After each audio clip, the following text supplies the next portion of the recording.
और उसी का नकल कई राज्य ने भी किया, और आज जाकर उसी का नकल, बिहार का ही नकल केंद्र सरकार करने का काम किया है।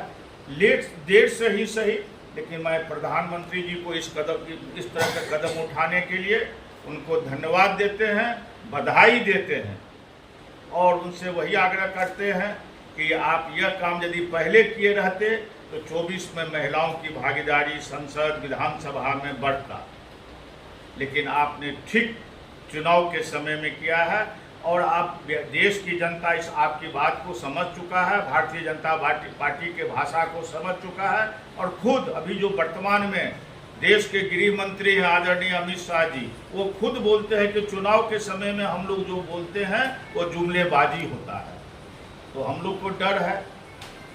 कि कहीं ये जुमलेबाजी तो नहीं है, क्योंकि ये कैबिनेट हो गया है, लोकसभा और राज्यसभा में भी पास होना है, हमारे पार्टी ने भी समर्थन दिया है इसमें, और 24 में तो फिर इंडिया की सरकार होना है। जब इंडिया की सरकार होगा तो निश्चित रूप से बहुत जल्दी ही 29 आते आते यह आरक्षण लागू हो जाएगा। उसमें 1-2 कमी भी किया गया है। SC ST के लिए तो प्रावधान किया गया है, लेकिन जो पिछड़ी वर्ग की महिला है, अत्यंत पिछड़ी वर्ग की जो महिला है, उसके लिए कोई प्रावधान नहीं किया गया है। उसके प्रति केंद्र सरकार का क्या नियति है, वो अपनी मंशा को उनको साफ करना चाहिए कि अत्यंत पिछड़ा वर्ग की जो महिला है या पिछड़ी वर्ग की जो महिला है, उनके प्रति उनका क्या मंशा है, इसको भी उनको स्पष्ट करना चाहिए।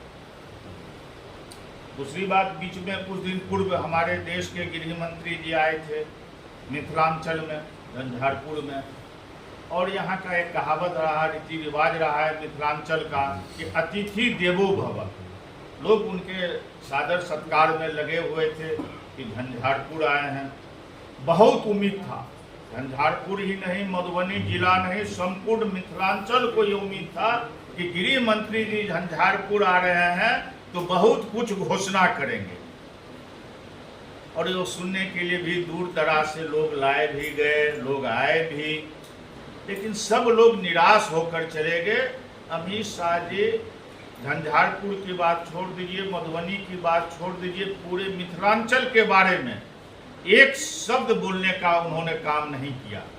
और जिस स्टेडियम में उनका कार्यक्रम था, उस स्टेडियम का नाम है ललित कर्पूरी स्टेडियम। उस स्टेडियम का निर्माण भी बिहार सरकार के द्वारा माननीय मुख्यमंत्री जी के द्वारा झंझारपुर में कराया गया था, और उस स्टेडियम में ललित नारायण मिश्र जी और जननायक कर्पूरी ठाकुर जी का स्टैच्यू भी लगा हुआ है।